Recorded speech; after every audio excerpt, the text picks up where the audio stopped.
My name is Lwidiko, and I'm a Next Ancient Forum ambassador to Tanzania. And also I'm a medical doctor by training, and I have a research background in malaria chemotherapeutics. So that's my area of focus and type of research that I do.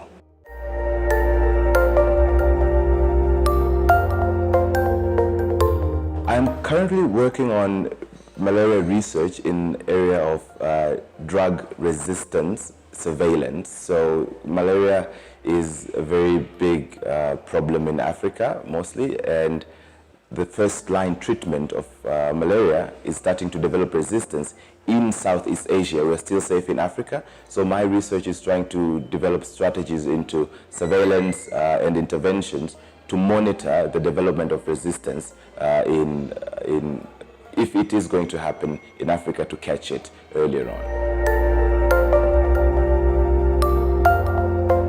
The impact of my work is quite enormous in terms of, in case the malaria parasites develop resistance in Africa before we are able to catch it early, it means we will have even more deaths and morbidity and mortality related to malaria. So my research tries to devise interventions that will help us catch the resistance quite early. Africa is ready for the innovative angle of our research, because currently the methods that are used in the field to monitor resistance are basically microscopy, and what we have been working on is a new molecular method that is low cost and short time to results, that you don't need to do the entire PCR to get these results for the resistance monitoring. So it is quite designed for a low resource setting like Africa, so it's quite ready for that.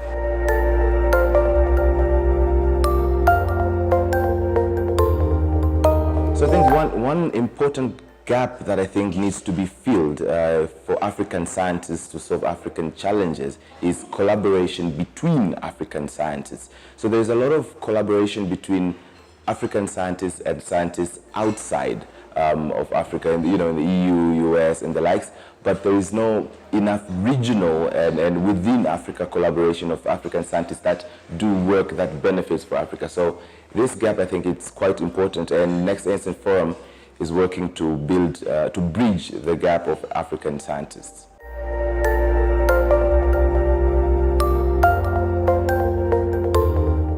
African researchers can be supported by industry and government through public and private partnerships that are developing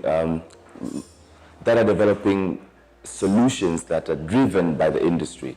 So the research that academicians do needs to come from the needs of the industry and the governments to solve their problems. So that's the partnership that there is quite important for the industry to drive the needs for research, because they help to solve the problems in African challenges.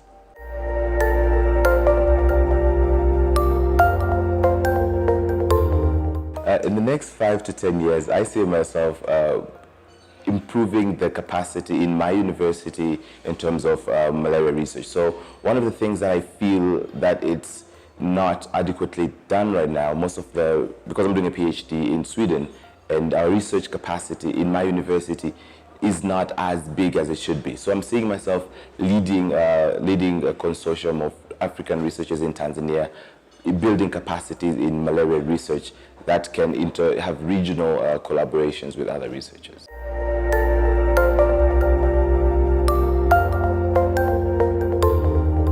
As a young person who's working around areas of science, technology, engineering, and mathematics, the world does not work in isolation. And being part of this community of scientists, is one of the best rewards you could get. There's a lot of inspirations, there's a lot of people who do amazing things that you wouldn't think of that Africans who are in Africa and outside are doing. So being a NEF ambassador is an opportunity to get exposure to these type of amazing people, get inspiration, and get the network that you need, get more collaborators to grow your own for personal growth, but also contributing to the growth of the society in itself. So I think the best decision I've made in my last 2 years has been to join the NEF to apply as a NEF.